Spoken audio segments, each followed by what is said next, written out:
नमस्कार, नादिर टीवी के खास कार्यक्रम खास खबर खास नजर में आपका स्वागत है। मैं हूं आपके साथ पारुल। कार्यक्रम की शुरुआत करेंगे 4 बड़ी खबरों के साथ। सबसे पहले बात करेंगे मोहन कैबिनेट के अहम फैसलों की। राजधानी भोपाल में सोमवार को आयोजित मध्य प्रदेश कैबिनेट की बैठक में राज्य से जुड़े कई अहम प्रस्तावों पर मोहर लगी। मुख्यमंत्री डॉक्टर मोहन यादव की अध्यक्षता में हुई इस बैठक के बाद डिप्टी सीएम राजेंद्र शुक्ल ने विस्तृत जानकारी दी। बैठक में सामाजिक सुरक्षा, स्वास्थ्य सेवाओं के विस्तार और निवेश और सिंहस्थ से जुड़ी तैयारियों पर अहम निर्णय लिए गए। कैबिनेट ने मिशन वात्सल्य योजना के तहत राज्य के 33,346 बच्चों को हर महीने 4,000 रुपए की आर्थिक सहायता देने का फैसला किया।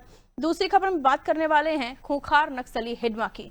देश के सबसे खतरनाक नक्सल कमांडरों में शामिल माडवी हिडमा छत्तीसगढ़ आंध्र प्रदेश बॉर्डर पर मैरडमिल्ली जंगल में मंगलवार सुबह हुए एनकाउंटर में मारा गया। उसकी पत्नी राजे उर्फ रजक्का और 4 अन्य नक्सलियों को भी ढेर किया गया। गृह मंत्री अमित शाह ने सुरक्षा बलों को हिडमा को खत्म करने के लिए 30 नवंबर तक की डेडलाइन दी थी। इसके बाद आंध्र प्रदेश, छत्तीसगढ़ और तेलंगाना की सीमा पर स्थित मैरडमिल्ली के घने जंगलों में सर्च ऑपरेशन शुरू किया गया। इसी ऑपरेशन में हिडमा डेडलाइन से 12 दिन पहले ही मार गिराया गया। तीसरी खबर में बात करने वाले हैं 25 नवंबर को राम मंदिर ध्वजारोहण की। अयोध्या के राम मंदिर के शिखर पर ध्वज फहराने की तैयारियां पूरी हो चुकी हैं। 25 नवंबर को पीएम नरेंद्र मोदी बटन दबाकर ध्वज को फहराएंगे। उसके साथ ही मोहन भागवत भी उनके साथ मौजूद रहने वाले हैं। इसके लिए 12 बजे से 12:30 बजे तक के बीच अभिजीत मुहूर्त तय किया गया है। बटन दबाने के बाद 10 सेकंड में ही ध्वज हवा में फहराने लगेगा। चौथी खबर में हम बात करने वाले हैं उत्तराखंड के प्रत्येक ब्लॉक में विकसित होने वाले आध्यात्मिक गांव की। देवभूमि के नाम से प्रसिद्ध उत्तराखंड धार्मिक, सांस्कृतिक और आध्यात्मिक पहचान के लिए देश और दुनिया में जाना जाता है। इसी पहचान को और मजबूत करने के लिए उत्तराखंड सरकार अब एक बड़ा कदम उठाने जा रही है। राज्य में 95 आध्यात्मिक गांव विकसित किए जाएंगे, जहां सनातन संस्कृति, परंपराएं, योग, ध्यान और धार्मिक पर्यटन को केंद्र में रखकर गांव का विकास किया जाएगा।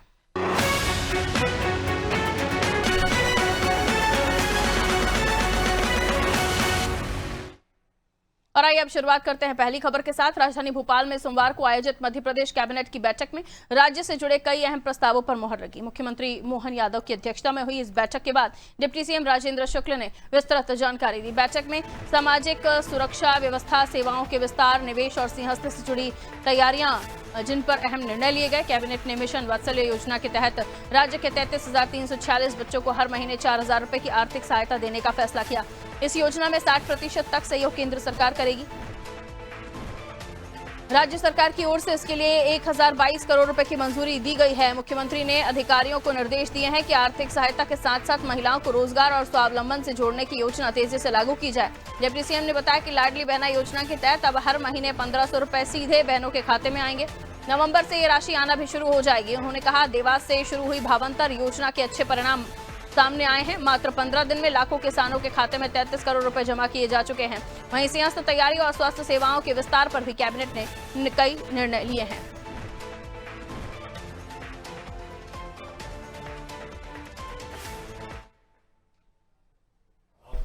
आज मुख्यमंत्री डॉक्टर मोहन यादव जी की अध्यक्षता में कैबिनेट की बैठक संपन्न हुई है, जिसमें कई महत्वपूर्ण निर्णय लिए गए हैं। जैसा कि आप जानते हैं कि 13 नवंबर को इंदौर में एमपी टेक ग्रोथ कॉन्क्लेव का आयोजन बहुत ही सफलतापूर्वक संपन्न हुआ है। स्पेस टेक नीति 2025 के मसौदे का भी अनावरण इसी कॉन्क्लेव में हुआ है, जिसमें IT, drone, aerospace, semiconductor, Raksha, EV, manufacturing इत्यादि क्षेत्रों में निवेश और भूमि आवंटन नीति, प्रोत्साहन इत्यादि पर बहुत ही विस्तार से चर्चा हुई है। भावंतर योजना जो शुरू की गई 13 तारीख को देवास से, उसके बहुत अच्छे परिणाम आ रहे हैं। 24/10/25 से 7/11/25 तक जो मॉडल रेट 4,020 था, वो 17/11/25 को बढ़ के 4,236 हो गया है। और समर्थन मूल्य से मॉडल रेट का डिफरेंस जो है वो भावांतर होता है। और अभी तक 15 दिनों में 1.33 लाख किसानों को के खाते में 233 करोड़ रुपए भावांतर की राशि अंतरण की जा चुकी है। लाडली बहना योजना 12 नवंबर 2025 को सिवनी में 1,500 रुपये, 250 रुपये अलग से जोड़ के 1500 रुपये अब हर महीने लाडली बहनाओं को ये राशि अंतरित की जा रही है। एक बड़ा बहुत ही महत्वपूर्ण निर्णय हुआ है। मिशन वात्सल्य योजना अंतर्गत गैर संस्थागत सेवा यथा स्पॉन्सरशिप, फॉस्टर केयर और आफ्टर केयर जो बच्चे इस प्रकार के हैं, जैसे विधवा, तलाकशुदा या परित्यक्ता माता के जो बच्चे होते हैं, अनाथ एवं विस्तारित परिवार के साथ निवासरत बच्चे, असाध्य बीमारी से पीड़ित माता पिता के बच्चे, इस प्रकार से जो बच्चे हैं लगभग 33,346 बच्चे, उनको प्रतिमाह 4,000 रुपये दिया जाएगा। केंद्र सरकार 60% इसमें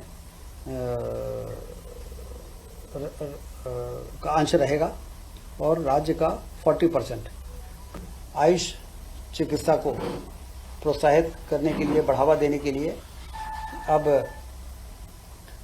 भोपाल, इंदौर, नरसिंहपुर, मंडलेश्वर, बालाघाट, गुना, भिंड, सीहोर, पन्ना, श्योपुर, अमरकंटक, सुजालपुर में 50 बिस्तर के आयुष चिकित्सालय बनाए जाएंगे और बड़वानी के 30 बिस्तरीय आयुष चिकित्सालय के संचालन के लिए 373 नवीन पदों का सृजन किया गया है।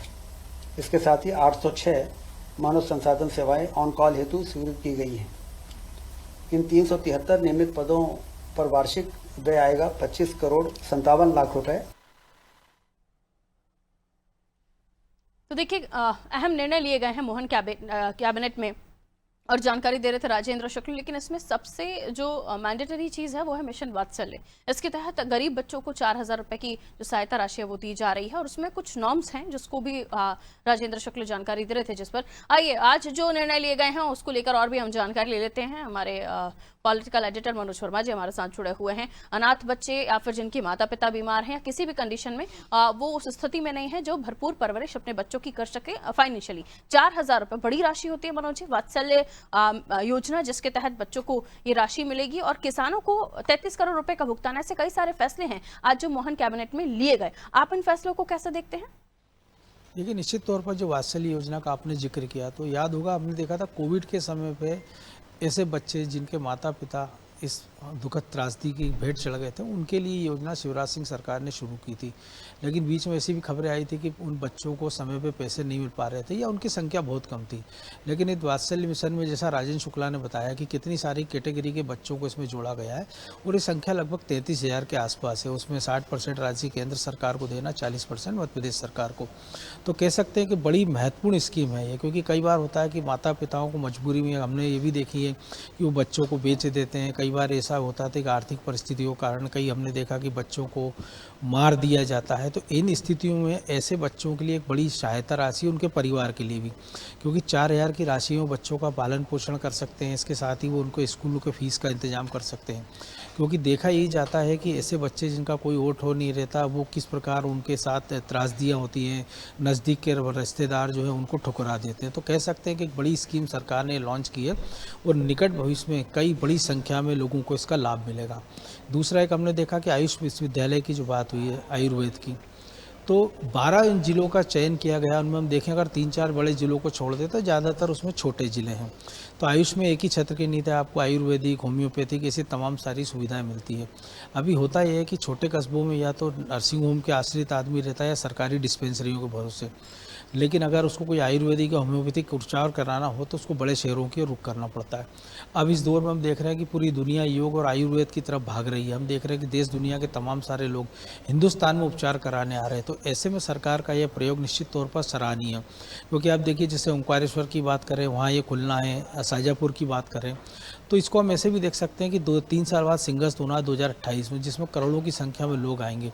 अब ओंकारेश्वर में बड़ी संख्या में लोग जो उज्जैन आते हैं तो वो ओंकारेश्वर जाते हैं, वो इस योजना का लाभ ले सकते हैं। इसके साथ ही शाजापुर, उज्जैन के अगर आप आगर के रास्ते जाते हैं या ग्वालियर के रास्ते, तो शाजापुर रास्ते में पड़ता है। तो अगर जिन लोगों को ज़रूरत पड़ सकती है वो उसका उपचार का लाभ ले सकते हैं। तो कुल मिला के ये 2 बड़ी योजनाएं और जो भावांतर का जिक्र किया है उससे किसानों के लिए एक सबसे बड़ी फ़ायदा ये हुआ कि सरकार ने जो 5386 रुपये की राशि घोषित की थी समर्थन मूल्य सोयाबीन का, लेकिन बाज़ार में हमने देखा था कि उसका रेट लगभग 4,000 के आसपास था और किसानों को बड़ी संख्या में घाटा उठाना पड़ रहा था। लेकिन इस बार मोहन सरकार ने हमने देखा कि सोयाबीन की खरीदी के पहले ही समर्थन मूल्य के साथ साथ भावांतर स्कीम की घोषणा घोषणा भी कर दी थी और सरकार ने एक रेट फिक्स कर दिया था। अभी हमने देखा था कुछ दिनों पहले 4020 रुपये फिक्स हुआ था, लेकिन अब वो बढ़कर 41 रुपये हो गया है। लेकिन अब देखा जा रहा है कि लगभग प्रति कुंटल 1100 से 1200 रुपये का फ़ायदा किसानों को मिल रहा है।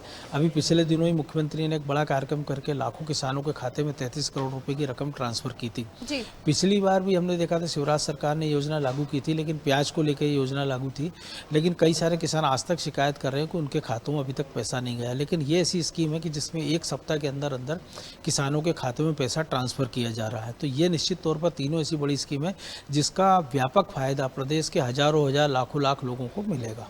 बिल्कुल मनोज जी, शुक्रिया जानकारी के लिए। तो एक तीन ऐसे मास्टर स्ट्रोक पॉलिसीज जिसका फायदा जो है मिलेगा, चाहे वो किसान हो, बच्चे हों, लाडली बहना को रोजगार से जोड़ने की कवायद, बहुत सारे ऐसे अहम निर्णय जो आज कैबिनेट की बैठक में लिए गए हैं और अपने आप में बड़े कदम के तौर पर देखे जा रहे हैं।